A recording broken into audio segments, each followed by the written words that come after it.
የአና ማስታወሻ ባለታሪክ አና ፍራንክ ተርጓሚ አዶኒስ ተራኪ ዮሐንስ የዝና ሲሳይ ምስልና ድምጽ ውደት ዮሐንስ ሙሉ ለገሰ ከኢዛና ትረካዎች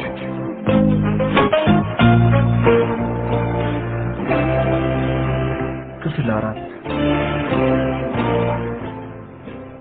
ቅዳሜ መጋቢት 27 1943 ውድ ኪቲ በአባባ ጊዜያዊ መምህርነት ስንከታተለው የነበረውን የሾርት ሃንድ ኮርስ አጠናቀቅን።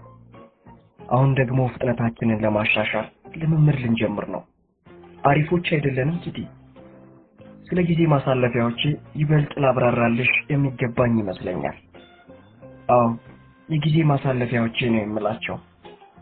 ምክንያቱም እዚህ ቦታ ምንም የምናደርገው ነገር ስለሌለን ያለን አማራጭ ጊዜው በተቻለ ፍጥነት የሚያልፍበትንና የዚህ ቦታ ቆይታችን መጨረሻ ቶሎ የሚመጣበትን ሁኔታ መፈለግ ብቻ ነው። እና አብዛኛውን ጊዜን የማሳልፈው መጽሐፍት በማንበብ ሲሆን ከተወሰነ ጊዜ ወዲህ በአፈ ታሪኮች ለጉዱ ተለክፌያለሁ። በተለይ ደግሞ በሮማና በግሪካ ማለት ይህ ያልተለመደ ምርጫዬ ሁሉንም ግራ አጋብቷቸዋል። ይሁን እንጂ የያዘኛ ጉላባዜ በራሱ ጊዜ እንደሚለቀኝ የሁላቸውም እምነት ነው። በእኔ ዕድሜ በሚቶሎጂ የተለከፈ ሌላ ወጣት አይተውም ሰምተውም እንደማያውቁ ደግሞ ደጋግመው ይናገራሉ። እንግዲህ እነሱ እንደሚሉትም ከሆነ ምንድነው ችግሩ? እኔ መጀመሪያው አለሁና። አቶ ፋንዳን ጉንፋን ቢጤ ይዞታል። ለነገሩ እንዳባባሉ ከሆነ ጉንፋንም ላይሆን ይችላል፣ ጉሮሮዬን ይከረክረኛል ነው የሚለው። እየፈጠረ ያለውን ግርግር ግን አትጠይቂኝ። ፈለጠኝ ነው፣ ቆረጠኝ ነው፣ ነደድኩ ነው፣ ነጭ ሽንኩርት ነው፣ ካሞሚላ ነው፣ በባህር ዛፍ ቅጠል አንዴ ደረቱን አንዴ አንገቱን ማሸት ነው፣ መታጠን ነው። ብቻ ስንቱን ላውራልሽ። በዚህ ላይ የማቃሰቱ የሆድ ብሶቱ የንጭንጩ ኧረ ተይኝ ኪቲ። አሉ ከሚባሉት ዋና የጀርመን የዜና አገልግሎት ድርጅቶች አንዱና ትልቁ ሮይተር አንድ ሌላ አስደንጋጭ መግለጫ አስተላለፈ። በጀርመን ቁጥጥር ስር በዋሉ ማናቸውም ሀገሮች የሚገኙ አይሁዶች ሁሉ ከሐምሌ 1 በፊት ከያሉበት ሀገር እንዲወጡ ይገደዳሉ። ከሚያዝያ 1 እስከ ግንቦት 1 ባለው የአንድ ወር ጊዜ ውስጥ መላው ዩቱሬሽን ከአይሁዶች ነፃ መሆን አለበት። ይታይሽ ኪቲ፣ ከአይሁዶች ነፃ መሆን አለበት። ልክ አይሁዶች በረሮ ወይንም ተምች ሆኖ ይመስል። ከግንቦት 1 እስከ ሰኔ 1 ባለው ተከታዩ የአንድ ወር ጊዜ ውስጥ ደግሞ የሰሜንና የደቡብ ሆላንድ ክፍለ ሀገራት ሁሉ ከአይሁዶች ነፃ መሆን አለባቸው። በመግለጫው መሰረት የተጠቀሱትን ቦታዎች በተጠቀሰው ጊዜ ውስጥ ከአይሁዶች ነፃ ለማድረግ በተደረገው ሰይጣናዊ ዘመቻ የሆነው ሁሉ እዚያው ተከድኖ ይብሰል እንጂ ልነግርሽ አቅም የለኝም። እሺ ኪቲዬ፣ ያንቺ ዋና።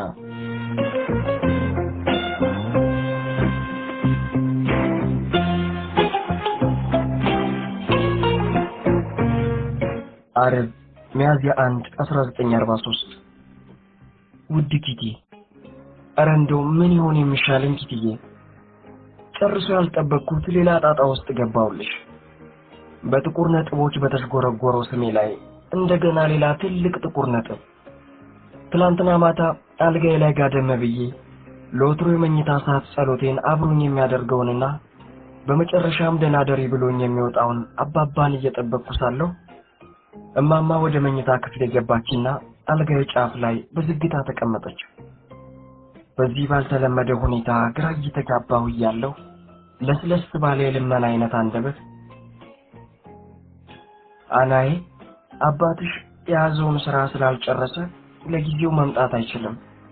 ለዛሬ ጸሎትሽን ከኔ ጋር ብታደርጊ በበኩሌ ደስታውን አልችለውም አለችኝ። የኔ መልስ ግን ፈጣን አጭርና ግልጽ ነበር። አይሆንም ማማ። ለምን አናዬ? ምን አለበት ስትል በድጋሚ ጠየቀችኝ። በቃ አይሆንማ፣ ስለማልፈልግ ነው ማማ። እማማ በዝግታ ብድግ አለች። ለአፍታ ያህል መኝታ ያጠገብ ቆም ብላ በጸጥታ ቆዘመችና በቀሰስተኛ አረማመድ ወደ በሩ አመራች።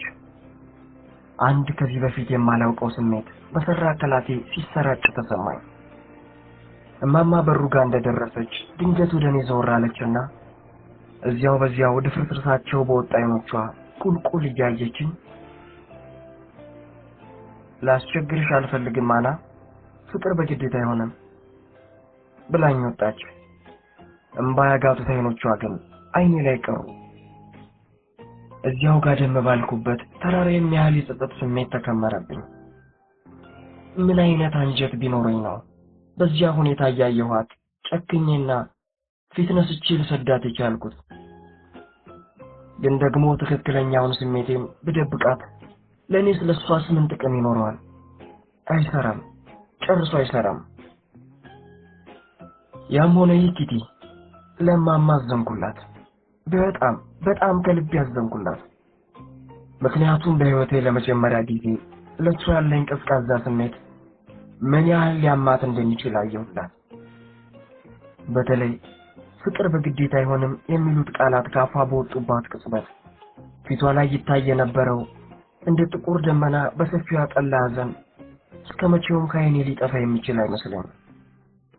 ስሜትን ሳይደብቁ ሐቁን እንደመናገር ከባድ ነገር የለም ኪቲ። ቢሆንም ሐቁን ነው የነገርኳት። እኔና እሷ የሰሜንና የደቡብ ዋልታዎች ያህል እንደ ተራራቅን አውቃለሁ። ደግሞም እሷው ናት ገፍታ እንዲያራቀችኝ ሊያስከትሉ የሚችሉትን ውጤት ችላ በማለት በየዕለቱ በትንሽ በትልቁ የምትሰነዘርብኝ ዘለፋዎችና አላስፈላጊ ማሽቃበጦች ተደራርበው ነው አሁን ልታሳየኝ የምትሞክራቸው ማናቸውም አይነት የፍቅር አቀራረቦች የማይሞቁኝ የማይበርዱኝ ለመሆናቸው ምክንያቶቹ። ልክ እኔ በአግባብ የለሽ ቁጣዎቿ ዘወትር ሽምቅቅ እንደምለው ነው በእኔና በሷ መሃል የነበረውን ፍቅር ነፋስ እንደወሰደው ለመጀመሪያ ጊዜ የተገነዘበው ልቧም ዛሬ ሽምቅቅ ያለው። እንዲችው ስትንሰቀሰቅ እኩል ሌሊት አለፈ። ከዚያም በኋላ ቢሆን እንቅልፍ በዓይኗ ሳይዞር ነበር የነጋላት። ታዲያ ዛሬ ቀኑን ሙሉ አባባ አይኖቼን ሲሸሻቸው ዋለ። አልፎ ሳትያለው ለቅጽበት ያህል ሲመለከተኝ እንኳን አይኖቹ ውስጥ በጉሌ የተጻፉት የወቀሳ ቃላት በደንብ ይነበቡልኝ ነበር። እንዴት እንደዚህ ትጨክኛለሽ አና? እንዴት እናትሽን ይህን ያህል እስከማሳዘን ትደርሻለሽ? የሚሉ መራር የክስ ቃላት። እማማን ይቅርታ ልጠይቃት እንደሚገባኝ እነርሱ ስላመኑ ብቻ አሁን ትጠይቃታለች ብለው እየጠበቁኝ ነው። በበኩሌ ግን ይቅርታ የሚያስጠይቀኝ ምንም አይነት በደል ፈጽሜያለሁ የሚል እምነት የለኝም። በልብ ያለውን እውነቱን ነው የነገርኳት። ደግሞ ሚውል ያድር ይሆናል እንጂ እማማ ራሷ በራሷ ጊዜ ሐቁን ማወቋ እኮ የማይቀር ነው። ወጣም ወረደ ኪቲ የማማ እንባም ሆነ ያባባ ጭንቀት እምብዛም ደንታ የሰጠኝ አይመስለኝም። እውነት ለመናገር እንደውም ውስጡን ደስ እያለኝ ነው። ምክንያቱም እኔን እድሜን ሙሉ ሲሰልቀኝ የኖረው እነርሱ ገና አሁን ለመጀመሪያ ጊዜ እየተሰማቸው ያለውና ሰማይ እየተደፋባቸው ያህል የተደናገጡበት የአይነቱ ስሜት ነው። እናም አንድ ቀን ይህ እውነታ እንደሚገለጽላቸውና ችግሬንም እንደሚረዱልኝ ተስፋ አደርጋለሁ። በተረፈ ከእንግዲህም ቢሆን ልቤ ውስጥ ያለው ስሜት ምንም ይሁን ምን ሐቁን ከመናገር ወደ ኋላ አልልም። ምክንያቱም ከስር ማስተንፈሱ ነው ለኔም ለነርሱም የሚበጀን። ለረጅም ጊዜ በውስጥ ሻመቀሽ የምትቆየው ችግር አንድ ቀን የግዱን የፈነዳለት ለተቀባዩም ሸክሙ ከባድ ነው። ያንቺ ዋና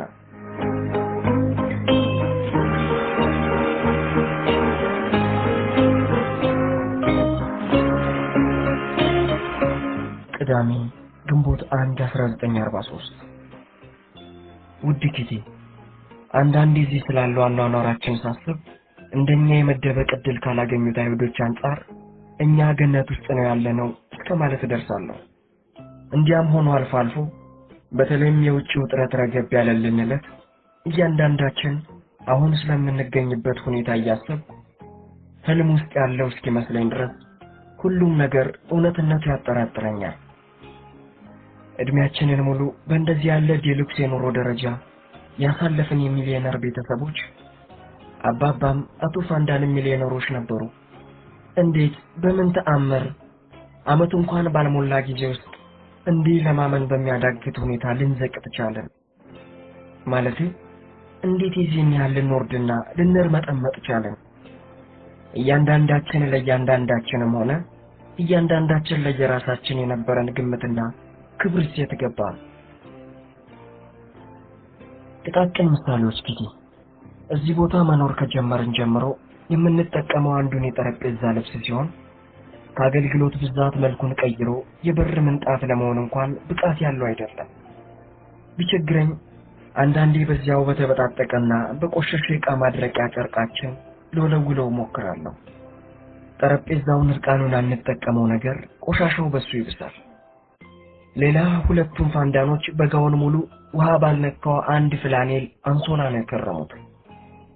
የዚህ አይነቱን አንሶላ እዚህ ማጠብ የሚታሰብ አይደለም። ምክንያቱም በራሽን የሚደርሰን የኦሞ ዱቄት እጅግ በጣም ጥቂት ከመሆኑም በላይ የጥራት ደረጃውም ቀሽም አይነት ነው። አባባ ሱሪዎቹ ቢጨማደዱ፣ ቢቀደዱ፣ ቢቆሽሹ ዞር ብሎ ማየት ትቷል። እማማና ማርጎት 3 ቀሚሶች እየተለዋወጡ ነው ሙሉውን በጋ ያሳለፉት። እኔ አጥረው ከጉልበቴ በላይ የተንጠለጠሉ ቀሚሶችን ለብሼ ወዲያ ወዲህ ስል ቅንጣት ነው አይሰማኝ። በእርግጥ እነኚህን ነገሮች መልመድና መቻል አስቸጋሪ አይደለም። አንዳንዴ ድንገት ሳስበው የሚያስደነግጠኝ ምን መሰለሽ ኪቲ፣ ከኔ የተበጣጠሰ ሲሊፐር አንስተሽ ጸጉሩ አልቆ እንጨቱ እስከ ቀረው የአባባ ጺም ሳሙና ብሩሽ አንድ በአንድ ብትመለከቺ በእንዲህ ያለ ላቂዎች መኖር ለምደን እንዴት አድርገን ነው ከጦርነቱ በፊት ወደ ነበረን ደረጃ ዳግም መመለስ የሚቻለን? ብሎልን ከዚህ ቦታ በሰላም ብንወጣ እንኳን ወደ ቀድሞ ማንነታችን በቀላሉ መመለስ የምንችል አይመስለኝም። ያንቺዋና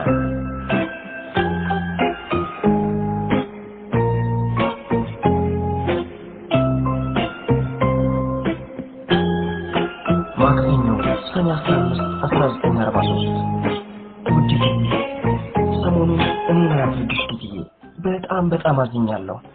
ሾርት ሳይት የሚባለው ችግር በከፍተኛ ሁኔታ እያጠቃኝ ነው።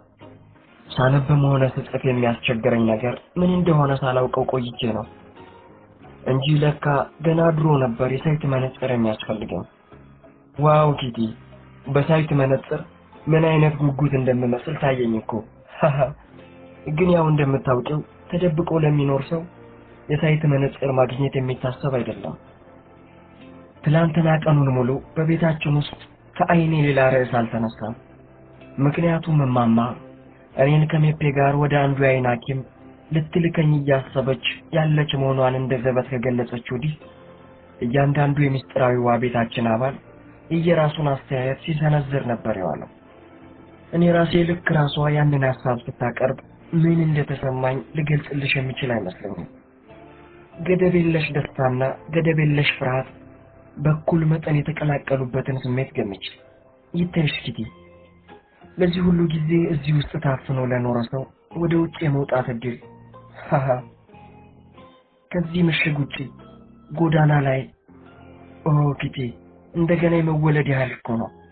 ታዲያ ይሄንን የደስታና የጉጉት ስሜት ገና ብዙም ሳላጣጥመው አደጋው ደግሞ ወዲያው ድቅና አለብኝ። በመንገዳችን ላይ በሆነ አጋጣሚ አይሁድነቴ ከታወቀብኝ ብዬ ሳስብ መላ ሰውነቴ እንዳንዳች መብረክረክ ጀመረ። ብቻ ምን ልበልሽ፣ ሁለቱ ተቃራኒ ስሜቶች እየተፈራረቁ ያነሱኝ ጥሉን ጀመረ። ለነገሩ በጉዳዩ ላይ መወሰኑ ሐሳቡን ማማ እንደማቅረቧ ቀላል አልነበረም።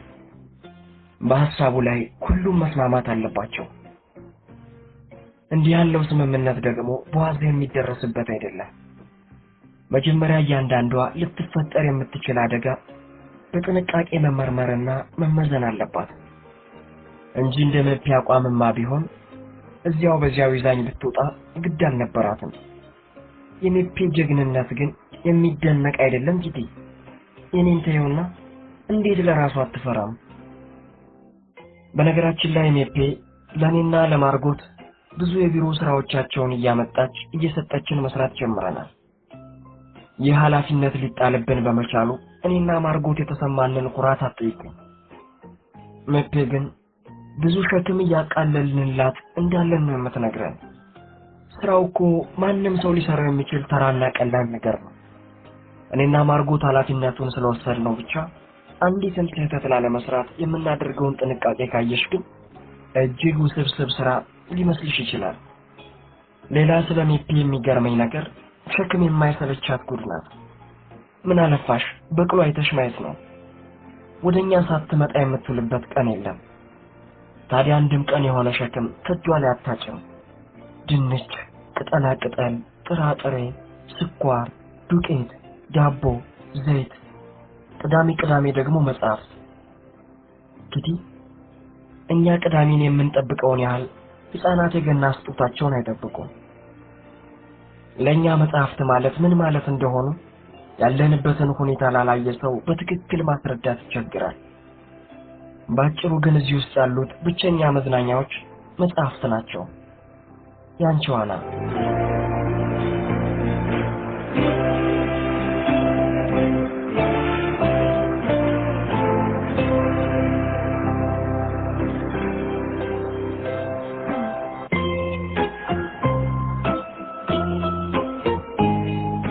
ማክሰኞ ነሐሴ 3 1943 ውድ ኪቲ የአየር ድብደባው እንደ ክረምት ዶፍ እያወረደብን ነው። አሁን ከጥቂት ደቂቃዎች በፊት የነበረውንማ ለጠላትም አያስጠው። ከነጋ ለሶስተኛ ጊዜ መሆኑ ነው። የፍንዳታው ድምጽም ሆነ ንዝረቱ የሚለመድ ነገር እንዳይመስልሽ ኪቲ። ጥርሴን ነክሼ ራሴን በራሴ በወኔ ለመሙላትና ለማረጋጋት እየታገልኩ ነው። እስከዛሬ ምንም መጨረሻ ከሌለው ነገርስ መጥፎ መጨረሻ ያለው ነገር ሺህ ጊዜ ይሻላል ስትል ለኖረችው ወይዘሮ ፋንዳን እንኳን ይህ መጨረሻው ሳይመስላት አልቀረም። የምትይዘው የምትጨብጠው ጠፍቷት እንደ ቅጠል እየተርገፈገፈች ነው።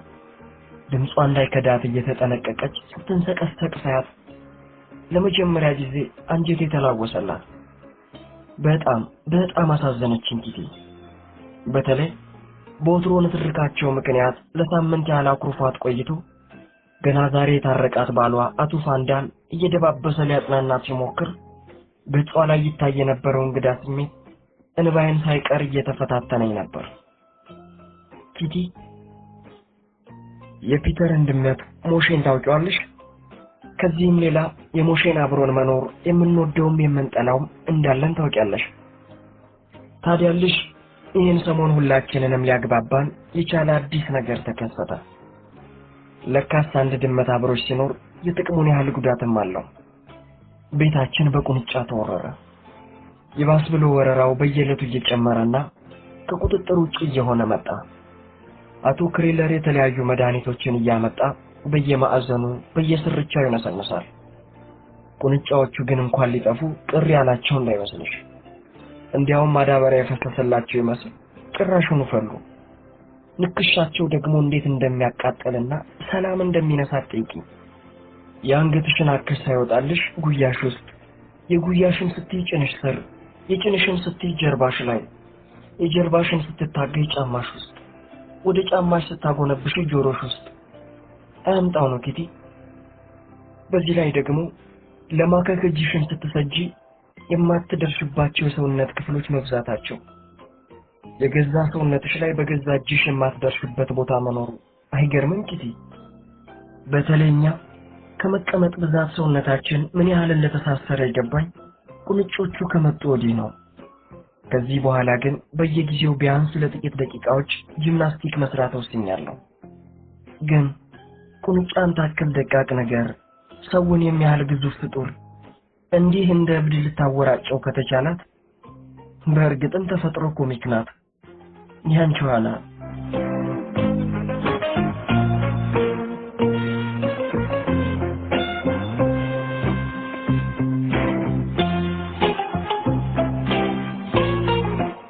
ረቡዕ ነሐሴ 18 1943 ውድ ኪቲ፣ ዛሬ የምነግርሽ ወግ ርዕሱ የዕለቱ የህብረት ሥራ ድንች መላጥ ይሰኛል። ድንች መላጥ ከወትሮ የህብረት ሥራዎቻችን አንዱ ነው። አጠቃላይ ስዕሉ ምን እንደሚመስል ግን እኔ ካላሳየውሽ ጨርሶ ልትገምጪው አትችይም። ከመሃላችን አንድ ሰው ለድንች ልጣጭ ማጠራቀሚያ የሚሆኑትን ጋዜጣዎች ያቀርባል። ሁለተኛ ሰው ቢላዎችን ያቀርባል። አሪፉን ቢላ መርጦ ለራሱ ከያዘ በኋላ ማለት ነው። ሶስተኛው ሰው ድንቾቹን ያቀርባል። አራተኛው ደግሞ ለተላጡት ድንቾች ማጠራቀሚያ ውሃ በሳህን ያቀርባል። አሁን የዕለቱን የህብረት ስራ ለመጀመር ሁላችንም በመካከለኛው ክፍል ውስጥ በጠረጴዛው ዙሪያ ዝግጁ ሆነን ተቀምጠናል ማለት ነው። በአብዛኛው የመጀመሪያው ድንች አንስቶ መላጥ የሚጀምረው አቶ ዱሴል ነው። አላላጡ እሱ እንደሚገምተው ጥሩ ባይሆንም የሚልጠው ግን በተለየ ትጋት ነው። የሁሉም ሰው አላላጥ ትክክል መሆኑን ለማረጋገጥ 10 ጊዜ ግራና ቀኝ ይገላምጣል። ልክ እንደሱ ካላጥን ስራው በሚገባ እየተከናወነ ያለ ስለማይመስለው አንዴ አንዳችንን አንዴ ሌላችንን አያያዝ እያየ ይጨነቃል። የማንኛችንም አላላጥ ግን ከእርሱ ጋር አይመሳሰልም። እናም አላስችል ይለዋል። ይኸውልሽ አና፣ እኔ እንዴት እንደምልጥ በደንብ ተመልከቺ። ቢላዬን የሚይዘው እንደዚህ አድርጌ ነው። ከዛ እንዲህ ከላይ ወደ ታች ነው የምልጠው። ኦ እንደሱ አይደለም። ይኸውልሽ እንደዚህ አድርጊ። እኔ የሚመቸኝ እንደዚህ ነው አቶ ዱሴል አልኩት ረጋ ባለ አንደበት። ያም ሆነ ይህ ድንች የሚላጠው እንደዚህ ነው። ከዚህ የተሻለ አያያዝ ያለ እንዳይመስልሽ። ቢያንስ ይችን እንኳን እሺ ብትይ ምን አለበት? የማታውቂውን ነገር ከሚያውቀው መስማት እኮ ጥቅሙ ላንቺው ነው እንጂ እኔማ ምን ቸገረኝ መሰለሽ። አሁን ምንም መልስ አልሰጠሁትም። ሁላችንም ስራችንን ቀጠልን፣ በየራሳችን አያያዝና በየራሳችን አላላጥ። በስተግራዬ ተቀምጦ እየላጠ በሌሎቻችን አላላጥ የሚጨነቀውን ሰው አንገቴን ሳላዞር ቀስ ብዬ የጎሪጥ አየት አደረኩት። በነቀፌታና በትዝብት አይነት ራሱን እየወዘወዘ ነበር። ይህ ያሁኑ ቅሬታው በማናችን አያያዙ ያላላጥ እንደሆነ እርግጠኛ ባልሆንም ያው በኔው ይመስለኛል። ለአቶ ዱሴል ጣሞም አልጣሞም የድንች መላጡ ስራ ቀጠለ። አሁን ደግሞ በስተቀኝ ልፍ ብሎ ተቀምጦ እየላጠ ወደ ነበረው ወደ አባባ አቅጣጫ አይኖቼን ወርወር አደረኩ። ድንች መላጥ ለአባባ እንደው በዘፈቀደ የሚሰራ ተራ ስራ አይደለም። ከባድ ጥንቃቄ የሚያስፈልገው ረቂቅ ተግባር ነው። አባባ ትንሽ ጠንከር የሚልበት አይነት መጽሐፍ በሚያነብበት ጊዜ ግንባሩ ላይ የሚወጡበት ጥቂት የሽብሽባት መስመሮች አሉ። ድንች ሲልጥ ግን በመላው ፊቱ ላይ የሚወጡትን የመስመር አይነቶች ብታይኪቲ በቃ ምን ልበልሽ፣ የግንባሩ መኮሳተር፣ የፊቱ መገማጨጭ፣ የትኩረቱ የመመሰጡ ምን አለፋሽ ድንች የሚልጥ ሳይሆን በሕክምናው ዓለም አለ የተባለውን ረቂቅና ውስብስብ ቀዶ ጥገና የሚያካሂድ ነው የሚመስለው። ምስኪን አባባ በዚህ ላይ ልጦ የጨረሰውን ድንች ወደ ማጠራቀሚያው ሳህን ጣል ከማድረጉ በፊት አንዲት እንከን እንዳይገኝበት እንዴት እያገላበጠ እንደሚያጤነው። ድንቹ ላይ የቀረች ነጥብ ታህል ልጣጭ ካገኘ በምን አይነት ጥንቃቄ በቢላው ጫፍ እንደሚያነሳት።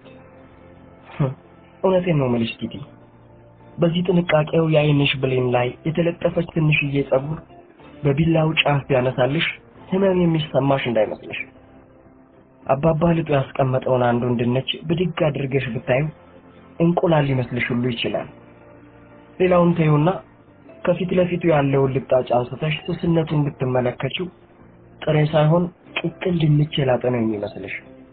ምስኪን አባባ። ስራው ቀጠለ። ለመላጥ የቀረቡት የቡናማዎቹ ድንቾች ቁጥር እየቀነሰ ተልጠው ወደ ማጠራቀሚያው ሳህን የተወረወሩት ነጫጭ ድንቾች ቁጥር እየጨመረ ሄደ። ድንገት ካቀረቀርኩበት ቀና ነው። አዎ ልክ የገመትኩት ነገር። ከእኔ ትይዩ ተቀምጣ የምትልጠዋ ወይዘሮ ፋንዳ የአቶ ዱሴልን ቀልብ ለመሳብ የተለያዩ እንቅስቃሴዎችን እያደረገች እንደነበር ድንች ላይ አቀርቅሬን እየታወቀኝ ነበር። መጀመሪያ ላይ ወደ እሷ አቅጣጫ ማየት አበዛች። አቶ ዱሴል ምንም ልብ አላለም። በመሃል ቀና ሲል ጠብቃ ተቀጠችው። አቶ ዱሴል ድንች መላጡን ቀጠለ። ምንም የሚያስቅ ነገር በሌለበት ብቻዋን ከት ብላ ሳቀች። ሰውየው አሁንም ቀና አላለላትም። ይህን ጊዜ ማማ ሁኔታዋ ገብቷት ነው መሰለኝ ሳቀች። አቶ ዱሴል ግን አሁንም ሙሉ ትኩረቱ ድንች ላይ ነው። ወይዘሮ ፋንዳን በጊዜው የተሰማትን ቁጣ በያዘችው ድንች ላይ ተወጣችው። እንዲህ አይነቱ ጸጥታ በቤታችን ያልተለመደ ከመሆኑም በላይ በተለይ ለወይዘሮ ፋንዳን አየር የማጣት ያህል ነው። ለጉዱ ይጨንቃታል። ስለዚህም ሌላ አማራጭ መፈለጓ የግድ ነው። ለጥቂት አፍታዎች ያህል በጸጥታ ድንቿን ስትልጥ ቆየችና ወደ ፈረደበት ባለቤቷ አቶ ፋንዳን እርሷ ስትጠራው ፑቲን የምትለው ቀናለች። እንዴ ፑቲ፣ ኧረ እባክህ የሆነ ነገር አሸርድ። የት ሀገር ነው ሙሉ ልብስ ተለብሶ ድንች የሚላጠው? ነገ እያንዳንዷን ጠብታ ቆሻሻ ከልብስ ላይ ማስለቀቁ የሚጠብቀው ኮኔኑ ነው። ራሴን እያቆሸሽኩ ያለው አይመስለኝም አላት አቶ ፋንዳን ግድግዳውን ተደግፎ በቆመበት እየላጠ ካለው ድንች ላይ ቀና እንኳን ሳይል። እንደገና ያፍታ ጸጥታ። እኔ ምነው ፑቲ፣ ለምንድን ነው ቢያንስ ተቀምጠ የማትልጠው? ቆሜ መላጡ ተመቸኛ። ሌላ ጸጥታ። ይሄዋ እየነገርኩ ፑቲ፣ እስቲ ኮቱን አያንጠባጠብከው ነው ያው። አይቼዋለሁ የኔ ሞግዚት፣ ግን የተቻለኝን ያህል ጥንቃቄ እያደረግኩ ነበር። አሁንም የሚቻለኝን ያህል እጠነቀቃለሁ። ወይዘሮ ፋንዳን ሌላ ርዕስ ፍለጋ እያውጠነጠነች መሆኗ በደንብ ያስታውቅባታል። እኔ የምለው ፑቲ፣ እንግሊዞች ለምን ይሆን ዛሬ አየር ድብደባቸውን ያቋረጡት? የዛሬው የአየር ጠባይ ለአየር ድብደባ የሚያመች አይደለማ። ጥሩ፣ የዛሬውስ በአየር ጠባይ ምክንያት ነው ልበል። ትናንትና ብራ ሆኖ ነው የዋለው፣ ግን አንድም የእንግሊዝ አውሮፕላን ቅስቅስ አላለም። ምን አለ አሁን ስለዚህ አይነት ነገር ባታወሪ? ለምንድን ነው የማላወራ? ከዚህ በላይ የሚያሳስበን ምን ጉዳይ አለ? ደግሞስ የመሰለኝን ሐሳብ መግለጽ የመሰለኝን መጠየቅ አልችልም? አትችይም። ለምንድን ነው የማልችለው ፑቲ? እባክሽ ስለፈጠረሽ አምላክ ሰላም ስጪኝ። ምን እንዲያደርጋል? ለምን ጥያቄ ጠየቀችኝ ነው ነገሩ? ለምን ከአቶ ፍራንክ አትማረም? አቶ ፍራንክ ምንጊዜም ባለቤቱ የጠየቀችውን ጥያቄ ከመመለስ ወደ ኋላ ብሎ አያውቅም። አቶ ፋንዳንን ይሄኔ ነው ማየት፣ ስሜቱን ለመቆጣጠር ከራሱ ጋር ሲታገል። ምክንያቱም አሁን ባለቤቱ ያነሳችበት ነጥብ ጨርሶ ሊቋቋመው የማይችለውና ስስ ጎኑ ላይ የተነጣጠረበት የሽሙጥ ቀስት ነው። የሰነዘረችው ጥቃት ሜዳ ላይ እንዳልቀረ የተገነዘበችው ወይዘሮ ፋንዳን ስሜቱ ክፉኛ እየተንገዳገደበት ያለውን ባለቤቷን በቀላሉ የምትተወው አልነበረችም። ከአሁን ይጀምራል የሚባልለት የህብረ ብሔሩ ወረራም ለዝንተ ዓለሙ የሚጀምር አይመስልም አለችው። አንዴ እሱን አንዴ ድንቿን እያየች። አቶ ፋንዳን አፉ እንደተከደነ ጥርሶቹን ማንቀጫቀጭና መንጋጭለውን ማነቃነቅ ጀመረ። ድንች አላላጡም እንደ ድንጋይ መጥረብ አይነት ከነስጋው እየገረደፈ መጣል ሆነ። ይህን ያየችው ወይዘሮ ፋንዳን በበኩሏ ፊቷ እንደ ቲማቲም መጥላት ጀመረ። እንዲያም ሆኖ ሰውየዋን አልለቀቀችውም። እንደኔ ከሆነ እንግሊዞች አጉል ቱልቱላቸውን ከመንፋት በቀር ምንም እያደረጉ አይደለም ብላ ከማለቷ አቶ ፋንዳን በትግል አምቆ ያቆየው ቦምብ ፈነዳ። አንቺ ሴትዮ አፍሽን ዝጊ ነው የምልሽ። እማማ ሳቋን መቆጣጠር አልቻለችም። እኔ ግን ሁኔታቸውን ልብ ያልኩት ላለመምሰል በጥሩ ሁኔታ ልጬ የጨረስኩትንና ምንም ያልወጣው ድንቼን እያገላበጥኩ ማየትና በቢላዬ ጫፍ መጓጎጥ ጀመርኩኝ። ያንቺዋና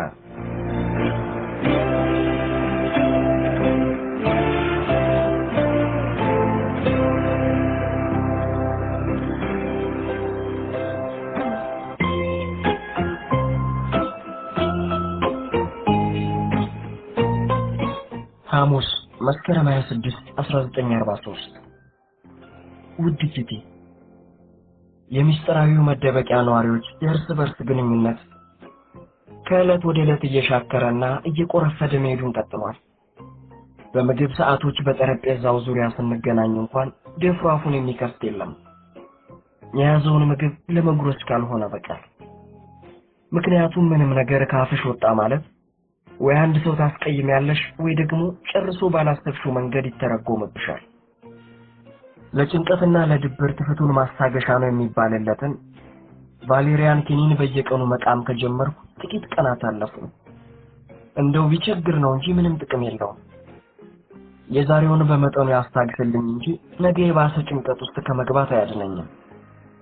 አንድ ጥሩ ሳቅ መሳቅ የምችልበት እድል ባገኝ እኮ ከ10 ቫሌሪያን ኪኒኖች የበለጠ ይረዳኝ እንደነበረ አውቃለሁ። ግን ምን ዋጋ አለው ኪቲ? ሁላችንም ሳቅ ረስተናል ማለት ይቻላል። ያንቺ ዋና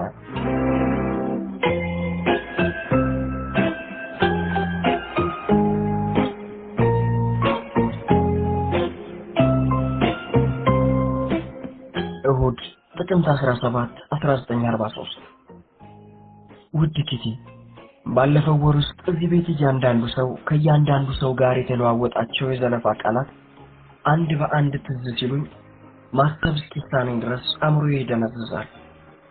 ሁሉም ሰው የየራሱን ቅሬታ በውስጡ አምቆ በየራሱ መንገድ ሹሩሩ እያለው እንዳለ በግልጽ ይታይበታል። አባባ ሲያነብ ሲሰራም ሆነ እንዲሁ ከወዲያ ወዲህ ሲንጎራደድ ከንፈሮቹን እንደ ኪስ ቦርሳ ጥብቅ አድርጎ ከድኖና አይኖቹን ቅዝዝ አድርጎ ነው። እማማ ከብስጭት ብዛት ጉንጮቿ ላይ ማዲያት ጣል ጣል እያደረገባት ነው። ማርጎት በቀን በቀን ስለ ራስ መታቷ ታማርራለች። አቶ ዱሴል የእንቅልፍ ያለህ እንቅልፍ ራቀኝ እያለ ይነጫነጫል። ወይዘሮ ፋንዳን ቀኑን ሙሉ በትንሽ በትልቁ ስታጉረመረም ነው የምትውለው። እኔ ግድ የለም የኔ ልተው። እውነቴን ነው ኪትዬ፣ አንዳንዴማ ከማን ጋር እንደተቋረፍኩና ከማን ጋር እንደተጣረቅኩ እንኳን መለየት እስኪያቅተኝ ድብልቅልቅ ይለብኛል። ታዲያ ይሄን ሁሉ እያመነዠጉ ራስን ላለማስጨነቅ ያለው አማራጭ አንድ ብቻ ነው። አዎ ኪትዬ፣ መፍትሄው አንድ ነው፣ ማንበብ። ቢጥምሽም ባይጥምሽም ያገኘሽውን ሁሉ ማንበብ። በበኩሌ ቢያዋጣኝም ባያዋጣኝም እያደረግኩ ያለሁት ይህንኑ ነው። ያንቺ ዋና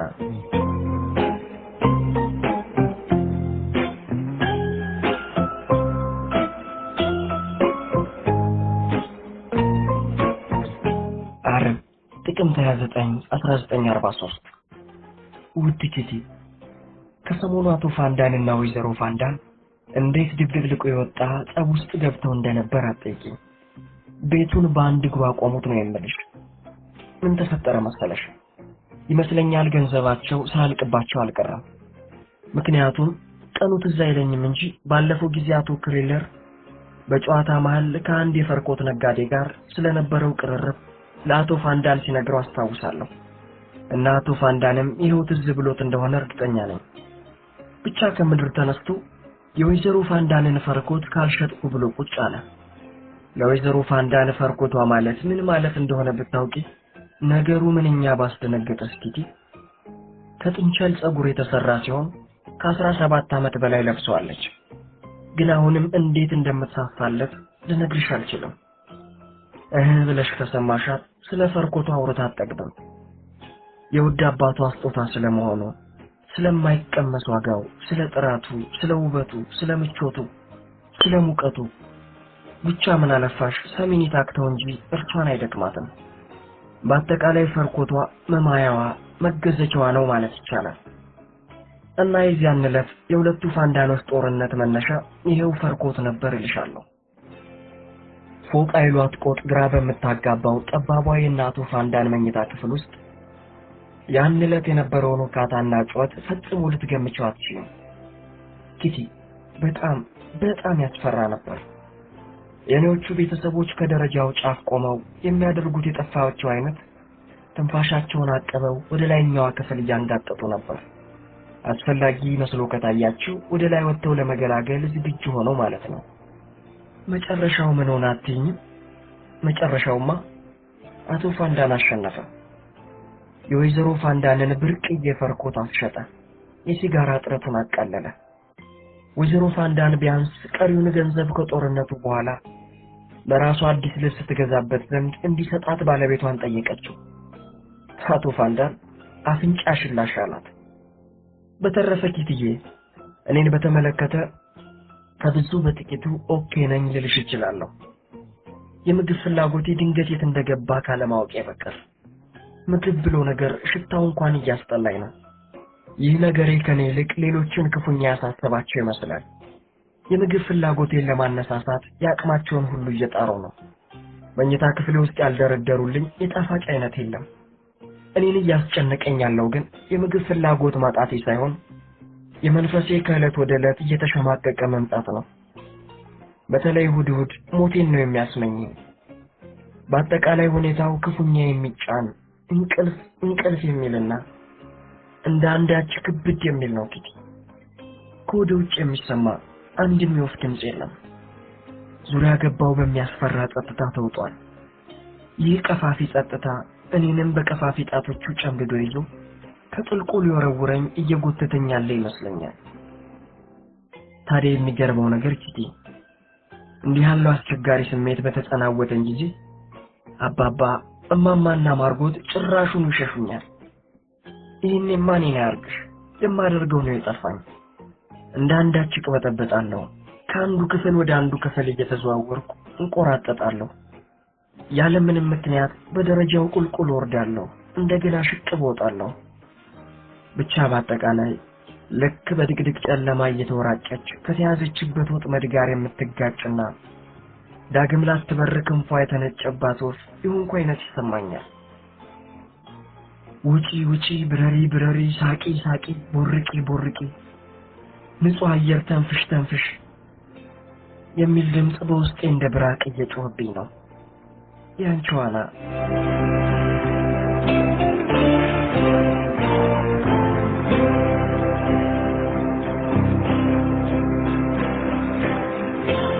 ሰኞ ምሽት ህዳር 18 1943 ውድ ኪቲ በየጊዜው የምቸከችካቸውን ነገሮች እያገላበጥሽ የማንበብ ዕድል ብታገኚ ምንኛ በሚፈራረቅ ስሜት እንደተጻፉ ገርሞሽ አያባራም።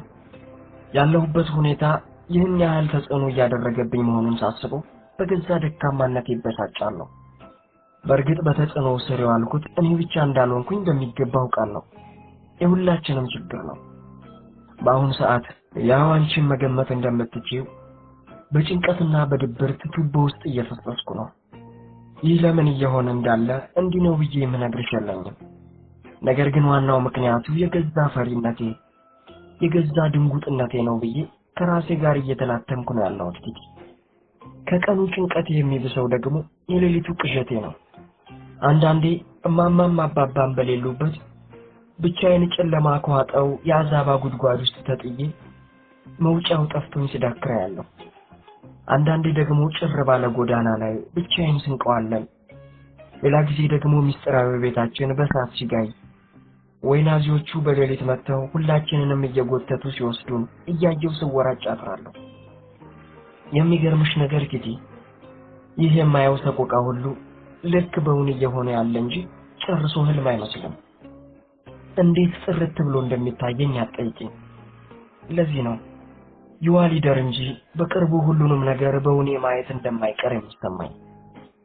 ብቻ በአጠቃላይ ኪቲ ለኛ ዓለም ከእንግዲህ ተመልሳ እንደ ቀድሞ ኖርማል ልትሆንልን ትችል ይሆናል የሚል ህልም የለኝም። አንዳንድ ጊዜ በወሬ መሃል ሳላስበው ከጦርነቱ በኋላ የሚለውን የተለመደ አባባላችንን እጠቀማለሁ። ይሁን እንጂ በውስጤ ግን ይሄ መቼም ሊሆን የማይችል ከንቱ ላማለኝ በሰማይ መሆኑ ይታወቀኛል። ወደ ቀድሞ ህይወቴ በሐሳብ እየተመለስኩ ያደግኩበት ቤቴን፣ ጓደኞቼን፣ ትምህርት ቤቴን ሳስባቸው ያንን ህይወት ያሳለፍኩት እኔ ሳልሆን ሌላ ሰው መሆን አለበት የሚል እንግዳ ስሜት ይፈታተነኛል። እኛ ስምንታችን ከነሚስጥራዊ መደበቂያችን እጅግ በሚከብድና ድቅድቅ ባለ ጥቁር የምጽአት ደመና በተከበበች ትንሽዬ አርቲፊሻል ገነት ውስጥ ያለን መስሎ ይታየኛል። አዎ ትንሽዬዋ ገነታችን ውስጥ አሁንም ቢሆን እምብዛም የሚያሰጋ ነገር ያለ አይመስልም። ዙሪያችን የከበበን ጥቁር ደመና ግን በየጊዜው ወደኛ እየቀረበ እኛንና እየመጣብን ያለውን አደጋ የሚለየው ክብ መስመርም እየጠበበ ሲመጣ በግልጽ ይታየኛል። ከአደጋው ማምለጥ የሚቻል አይመስልም እና በውስጤ ምን እያልኩ እየጮህኩ እንዳለው ልንገርሽ ኪቲዬ። አቤት ምን አለ የከበበን ጥቁር ደመና በአንድ በኩል እንኳን ገለል ብሎልን የማርያም መንገድ ቢሰጠን ያንቺ ዋና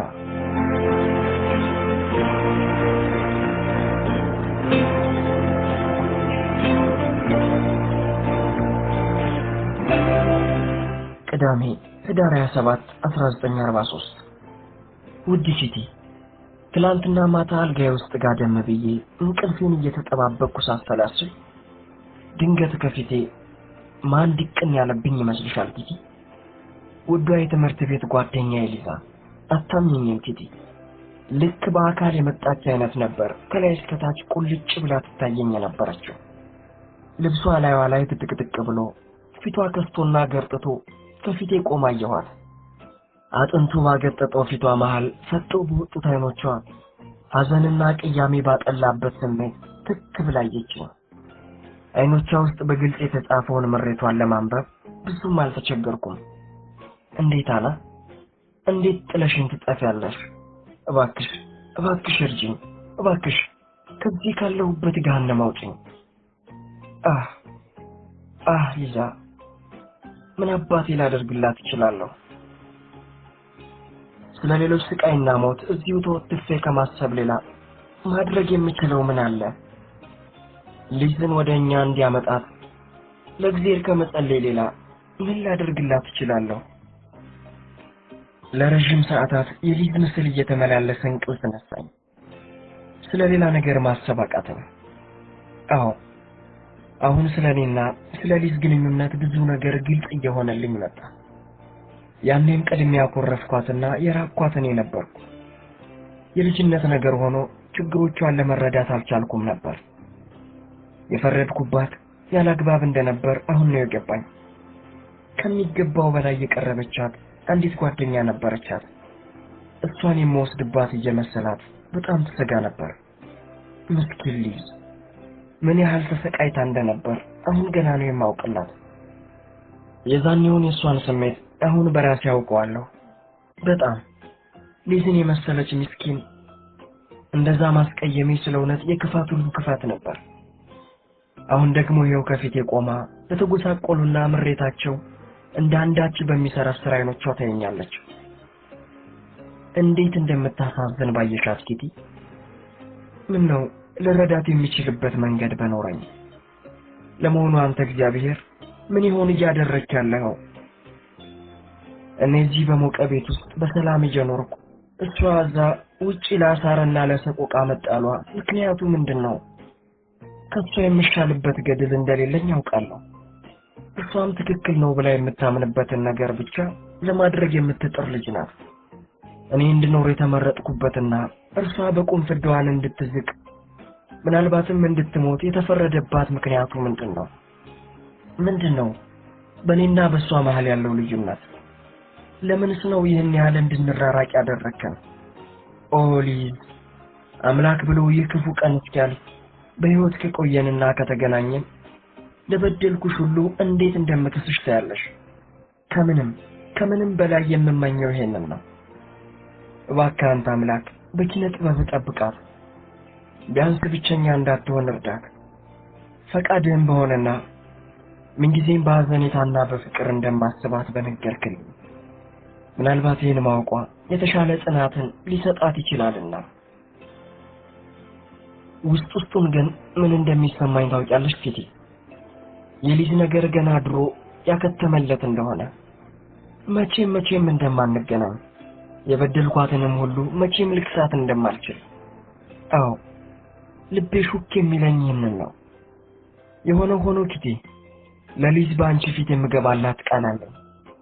ከእንግዲህ በሕይወት እስካለው ድረስ መቼም ከልቤ ላላወጣት የምችለውን ሁሉ አደርጋለሁ። ስለ ራሴ ባሰብኩ ቁጥር አስባታለሁ። ለራሴ በጸለይኩ ቁጥር እጸልይላታለሁ። ያንቺ ዋና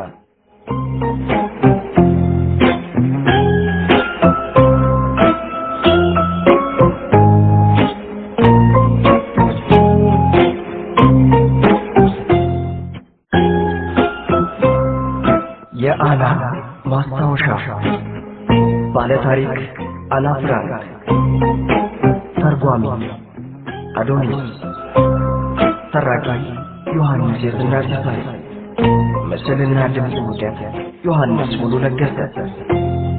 ከኢዛና ትረካዎች